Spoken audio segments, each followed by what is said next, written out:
Dikisahkan pada masa dahulu berdirilah suatu kerajaan Romawi yang diperintah oleh Decianus. Ia memerintah penduduk Epsus, satu kota tua di Turki, sekitar 73 km dari kota Izmir. Decianus adalah raja yang tidak beriman kepada Allah. Begitu juga sebagian besar rakyatnya, mereka menyembah dan memuja berhala. Pada hari tertentu, mereka mengadakan pemujaan di hari raya. Namun, di tengah keramaian itu, terdapat seorang pemuda yang termasuk keturunan bangsawan. Ia tampak gelisah dan tidak mau menyembah berhala. Sebab, hal itu sangat bertentangan dengan hati dan pikirannya. Secara diam-diam, pemuda itu keluar dari kerumunan orang yang sedang memuja berhala. Ia berjalan dan menjauhkan diri. Akhirnya ia berhenti di bawah sebatang pohon untuk melepas lelah. Hati dan pikirannya masih diliputi kegelisahan. Ia merasa heran dengan perilaku masyarakatnya yang tidak bisa lepas dari kepercayaan terhadap berhala. Ketika ia sedang melepas lelah, datanglah seorang pemuda lainnya yang juga masih keturunan bangsawan. Rupanya, pemuda yang baru datang itu mempunyai hati dan pikiran yang mereka sama-sama menentang keras penyembahan terhadap berhala. Mereka hanya percaya kepada Tuhan yang Maha Esa. Mereka beriman kepada Allah Subhanahu wa Ta'ala. Suatu hari, ketujuh pemuda itu berkumpul di suatu tempat. Salah seorang di antara mereka berkata dengan suara setengah berbisik, "Saya mendengar kabar bahwa raja sudah mengetahui keadaan kita. Raja sangat marah. Dia akan menghukum kita jika kita tidak kembali kepada agama berhala." Ketika mereka sedang bercakap-cakap, tiba-tiba para pengawal raja masuk dan menangkap mereka. Kemudian mereka dibawa secara paksa untuk menghadap raja. Setelah ketujuh pemuda itu dibawa menghadap raja di istana Raja Decianus, maka raja berkata, "Aku akan menghukum kalian dengan hukuman yang seberat-beratnya. Akan tetapi hukuman ini aku tangguhkan semata-mata mempertimbangkan kehormatan keluarga dan kebangsawanan kalian." Kemudian ketujuh pemuda itu bersepakat untuk segera bersembunyi ke sebuah gua yang letaknya jauh dari kampung halaman mereka. Mereka menyiapkan bekal. Setelah segala sesuatunya sudah dipersiapkan, mereka segera pergi. Mereka mencari jalan yang sepi untuk menghindari tatapan orang. Di tengah jalan, mereka disusul oleh seekor anjing kepunyaan salah seorang di antara mereka. Anjing itu berguna untuk menjaga keamanan mereka dan menjadi penunjuk jalan menuju ke arah gua. Mereka berdoa kepada Allah Subhanahu wa Ta'ala agar senantiasa diberi limpahan rahmat, kasih sayang, dan petunjuk yang benar dalam urusan mereka. Doa mereka pun diabadikan di dalam Al-Quran. Rabbana atina min ladunka rahmah wa hayyi lana min amrina rasyada. Di dalam gua, ketujuh pemuda itu makan, minum, dan tidur melepas lelah. Kemudian suatu keajaiban terjadi.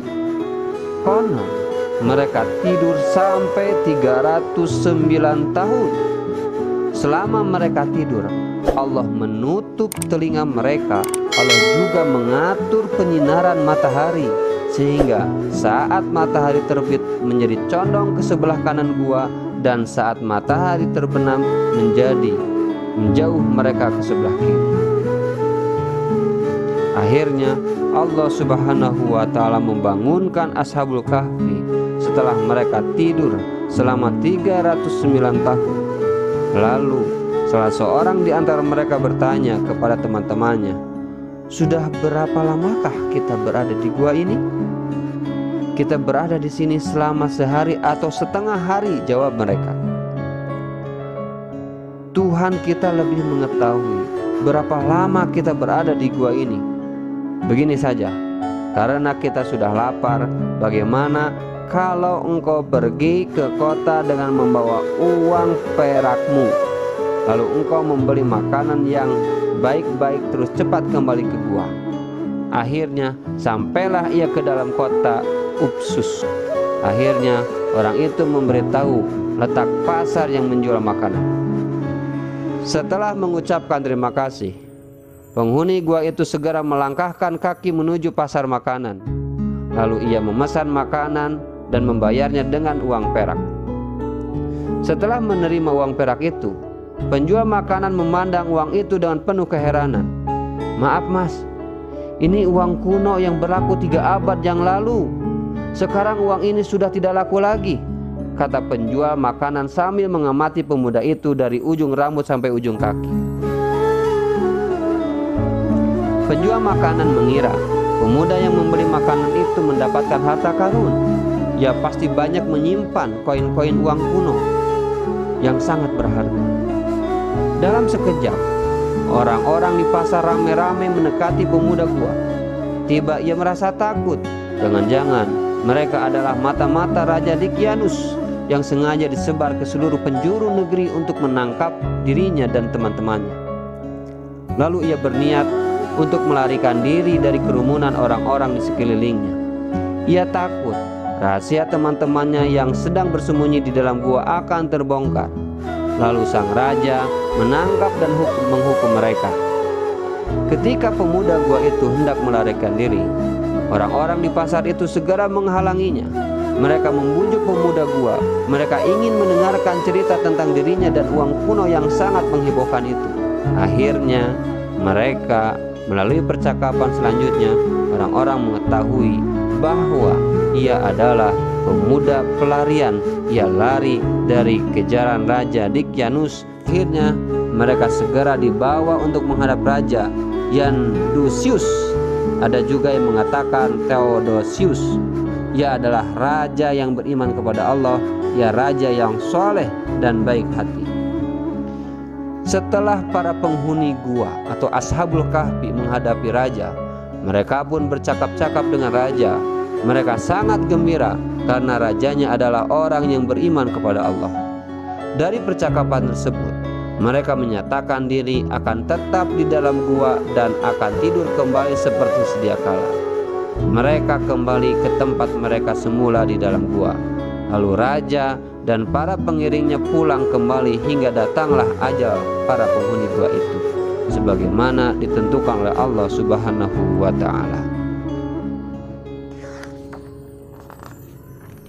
Raja dan masyarakat Upsus sangat menghormati para pemuda Ashabul Kahfi. Cerita tentang keteguhan iman mereka kepada Allah menjadi teladan bagi anak-anak negeri.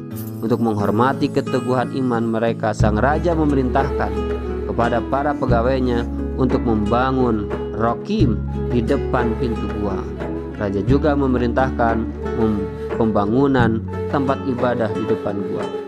Rokim adalah batu bertulis yang dibangun sebagai saksi abadi tentang kisah keteguhan iman para pemuda penghuni gua Ashabul Kahfi. Kini gua Ashabul Kahfi dan Rokim tinggallah kenangan. Semoga kisah mereka menjadi pelajaran yang sangat berharga bagi generasi-generasi sesudahnya.